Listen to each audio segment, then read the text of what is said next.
أعوذ بالله من الشيطان الرجيم بسم الله الرحمن الرحيم الحمد لله رب العالمين الصلاة والسلام على خير بشرية المحمود الأحمد المصطفى الأمجد حبيب إله العالمين بالقاص بالمحمد اللهم صل على صلوات الله عليه وعلى آله طيبين الطاهرين المعصومين الميامين صلوات اللهم صل على محمد وآل محمد. We are tired for the last 10 days for the day we were talking about in succession have finally arrived and gone already. The day of Ashura, what does it mean, Ashura, to anybody in the world out there today? What Ashura stands for? Does it stand for the Battle of Karbala? Or does it stand for anything bigger than that? Late Ayatollah Fazlullah Rizwanullah alayhi used to talk about it. And if you read his khutbahs, which are now digitally promoted on Facebooks, and sometime I received alaykum as-salam sallallahu Muhammad wa ali Muhammad. So he used to talk that Ayatollah Fazlullah used to talk about it. He used to say that you cannot understand Ashura if you just look at it in isolation, in the context of the battlefield in which Imam Hussein has sacrificed on the 10th of Muharram. Obviously, the enemy of Ahlul Bayt have spread rumors about Ashura for the previous prophets and previous times, that Ashura is this, Ashura is that. It is the day you should fast and all that. Encounter the greatest human tragedy that ever occurred in the history of Islam. And this is the biggest challenge for people who try to understand Ashura. Today, we had been talking about, since morning, people have different tradition talking about Ashura. People are commemorating the different aspects of Ashura. In different cultures, different things people are taking procession on the streets. We have taken 2 processions in the city of Dublin this year, and the previous year as well. And different aspects of Ashura, the expression of Ashura, you can call that. The different aspects of Ashura have been commemorating, and people are getting to know the difference between those who created atrocities on the family of Prophet on this day and those who celebrated the defeat of Imam Hussein. You know, Umayyads have defeated physically Imam Hussein, but Imam Hussein's winning starts from tonight, because after Imam Hussein, Bibi Zainab Salamullah alayhi and his son Imam Zainul Abidin alayhi salam taken a banner of Islam for the public.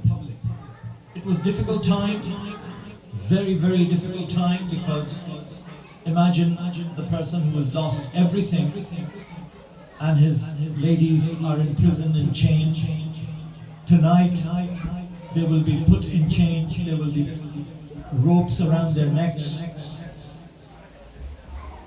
And it was a difficult time for the families who were left behind Imam Hussein. Imam Hussein has finally given everything that he had.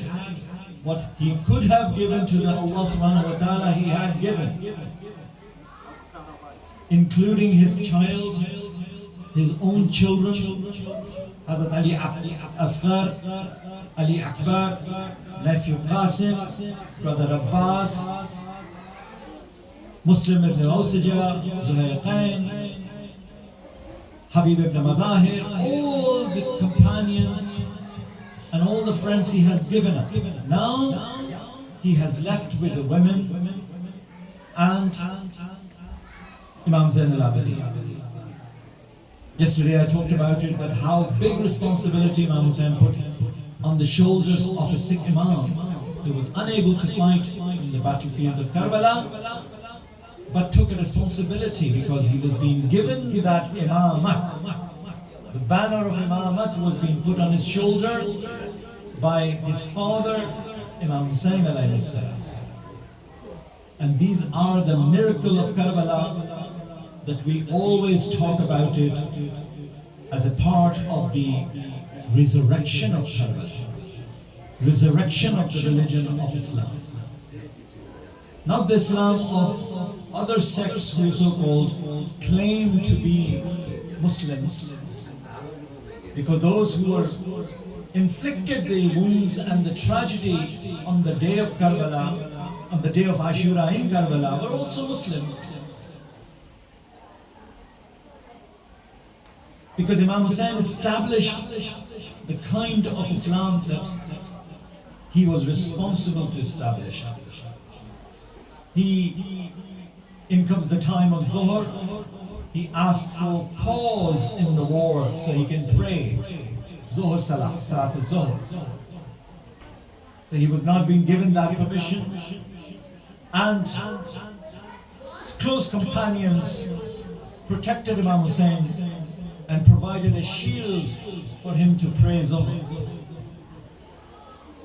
Sa'id was the name of the gentleman who protected it and took lots of arrows on his body and become shuhada for protecting Imam, for praying peacefully in the shadow of arrows.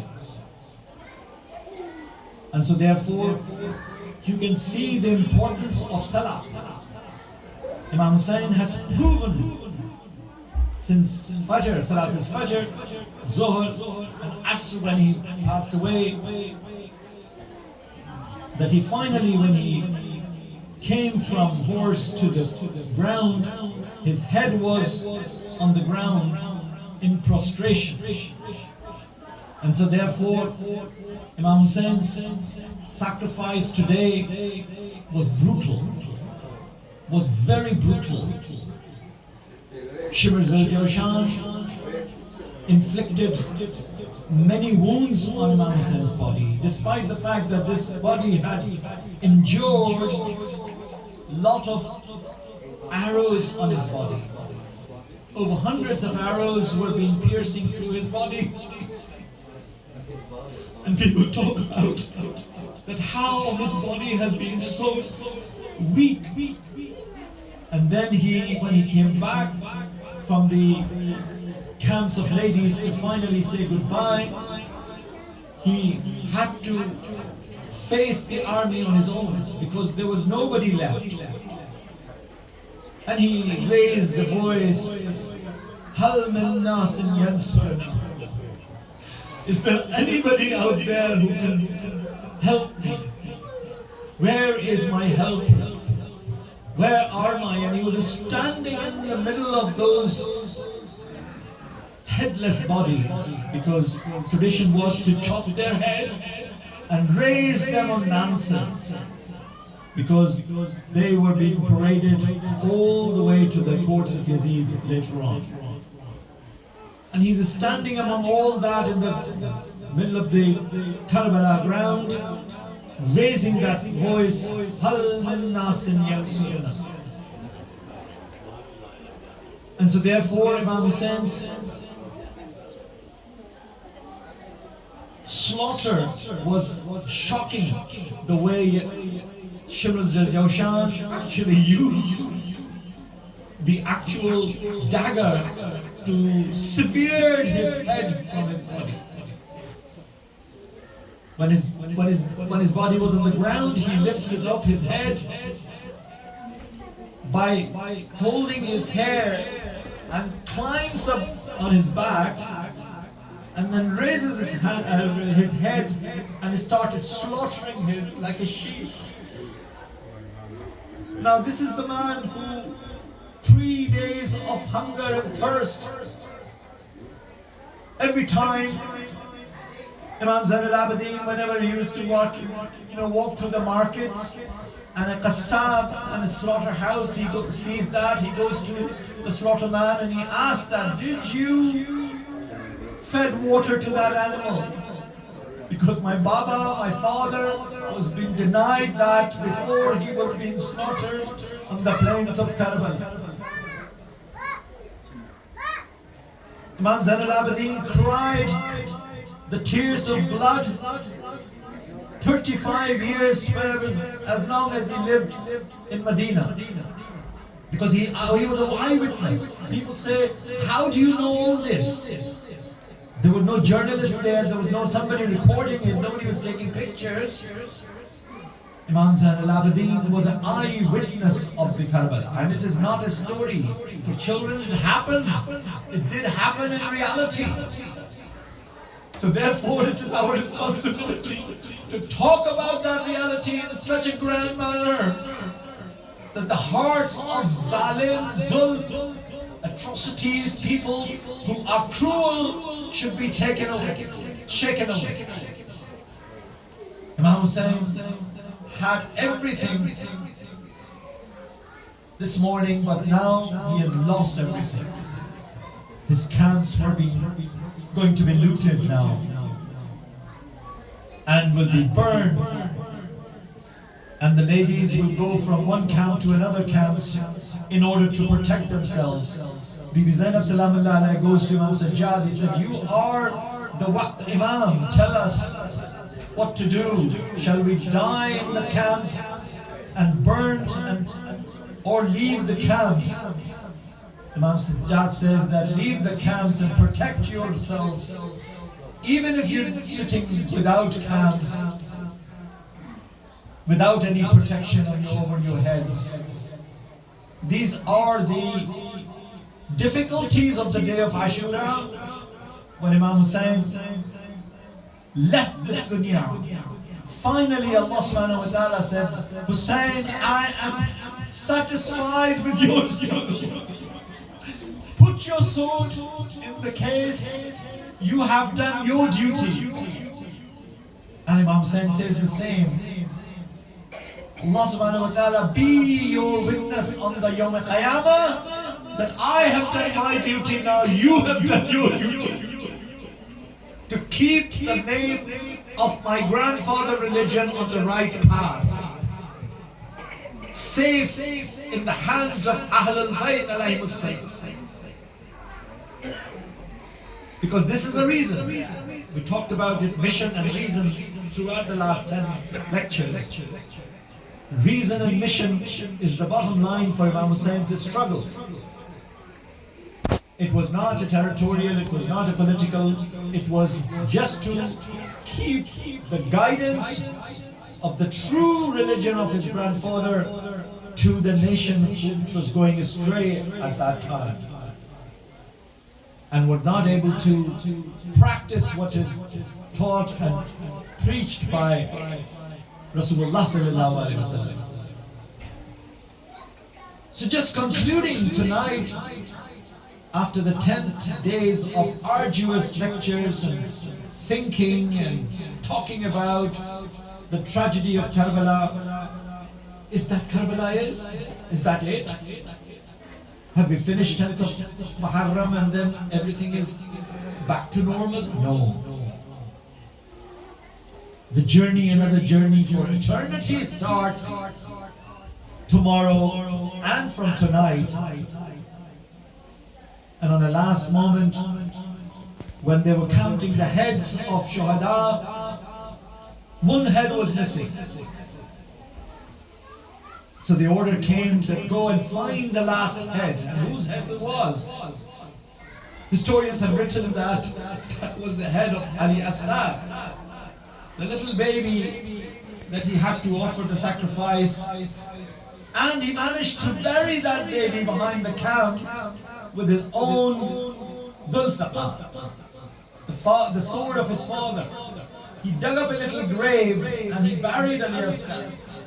But when these people, these soldiers started putting javelin on the ground, they found one small grave in which, when the javelin went inside, what it came out was the small body of Ali Asghar.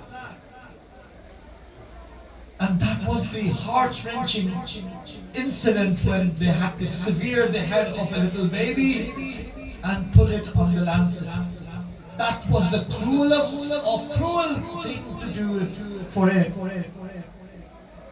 great-grandson of Rasulullah sallallahu alaihi wasallam.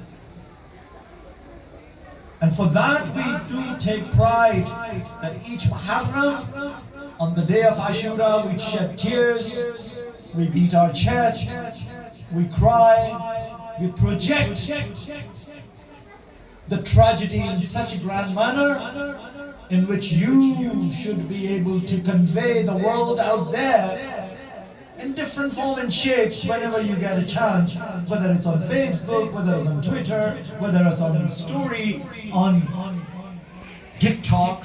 Alhamdulillah, so much is going on phones these days. People are putting phrases and everything. So we pay homage and we say that Allah Qutil al-Husayn al-Karbala. Tonight is the night of the Ashura, which is the night in which children and women were being orphaned and many people lost their dear ones, companions and the family of Rasulullah. Ala lanatullah qawm al-zalimin. Salli ala Muhammad wa ali Muhammad.